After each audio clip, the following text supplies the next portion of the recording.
But I'm a very, very, very principled man. I stood with him to the last man. I never expected this to happen. You know, my family is devastated. You know, that this can be happening to their father. A man who went out of his way to start with President William Ruto and make sure he is elected president and took the flag for it. And I say, even if there is a jinx around this position, at least President William Ruto was allowed to do his work for 5 years without interruption, without harassment, for 5 years. I've only done 1 year. And what is happening to me is worse than what happened to President William Ruto. I asked President William Ruto, please allow me to work. Allow me to work for the remaining 3 years. Let me serve the people of Kenya. There is some mischief. First, let me tell you some. I am a very obedient public officer.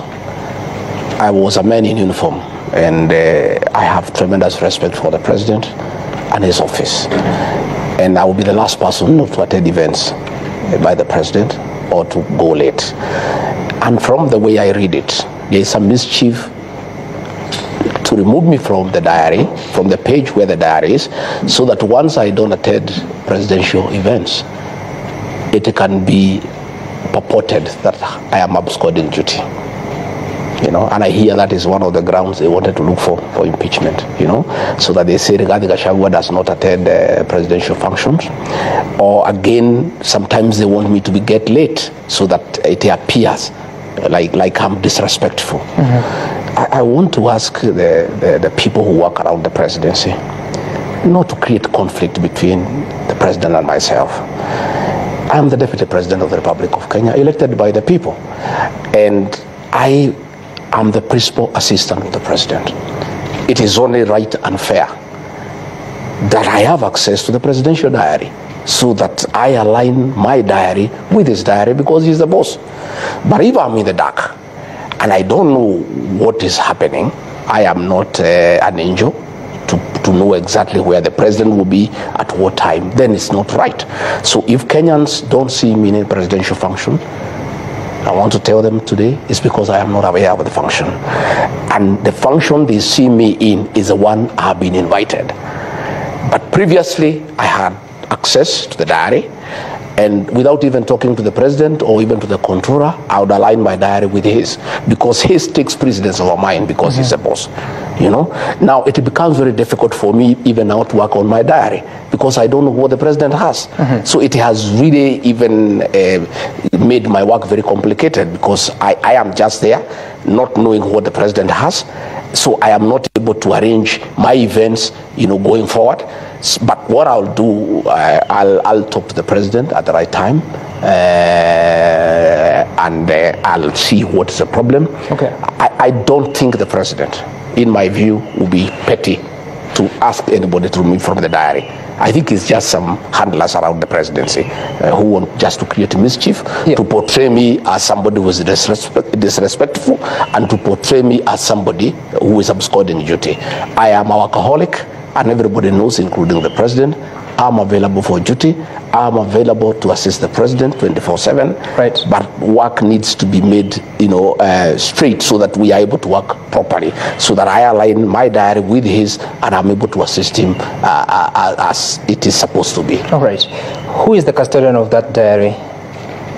There is a page with everybody there. There's head of public service, there's the president himself, there is a controller of state house, there's a deputy chief of staff, there was me, there was my chief of staff, there was my private secretary, there are security people, the people really who handle the president and myself were in that page.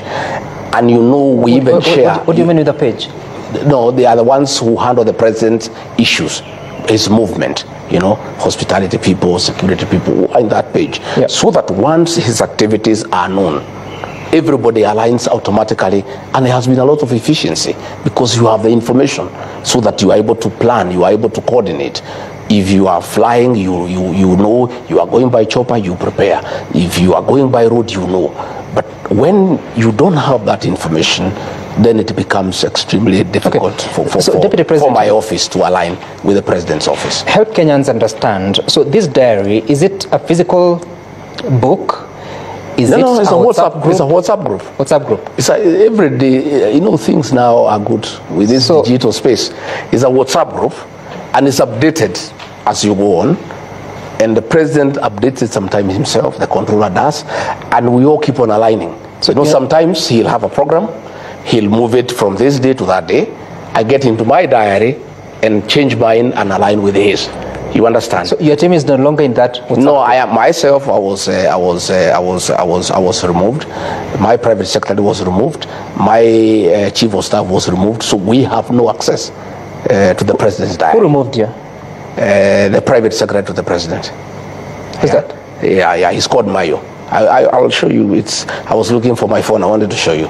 He removed me. So once we are not there, then we don't know what's going on. So let no Kenyan, and let those people in State House who are trying to say that I don't attend meetings, let them return me in the page so that I know what the president is doing, where he's going, what time, so that I'm able to align and give him support. Sisi tuliunga Rais William Ruto mkono kwa hiari yetu na tulimpenda. Hao watu wanapanga hii maneno, tafadhali msitujaribu. Msitujaribu. Usiambie sisi ya kwamba sisi ni bure. Tuheshimiwe. Na watu wanataka waheshimiwe na kiongozi wao waheshimiwe. Na mimi niambie wale watu wanatukana Rigathi Gachagua, si Rigathi Gachagua wanatukana, ni wale wananchi walimpigia kura.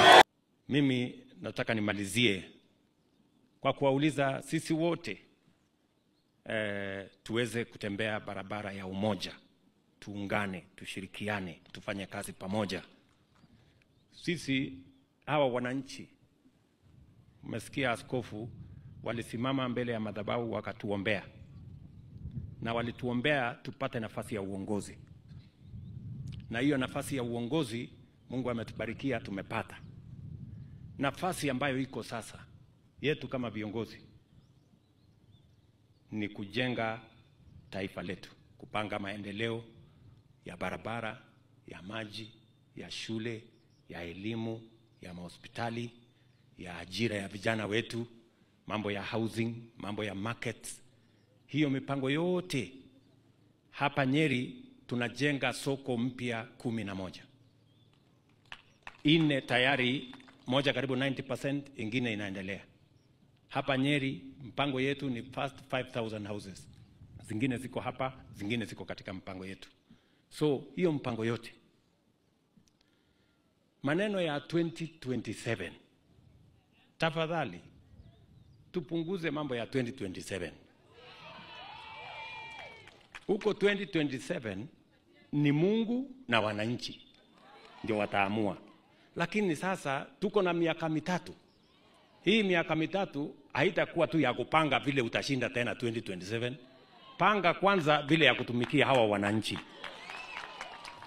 Ama namna gani jameni? Kwani mtu anachaguliwa tu, akichaguliwa siku hiyo hiyo anaanza tena kupanga vile atashinda uchaguzi hiyo nyingine? Si unapanga kwanza vile ya kufanyia kazi wananchi. Pange maji, tupange stima. Nikiongea hapa, PS wangu ya stima yako hapa, Bwana Wachira.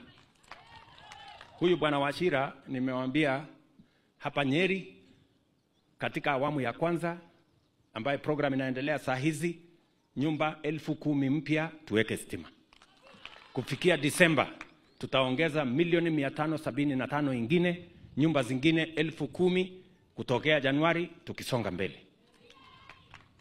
Hivyo na mipango yale mengine yote. That is what we must let us focus ourselves on delivering the commitments we made to the people of Kenya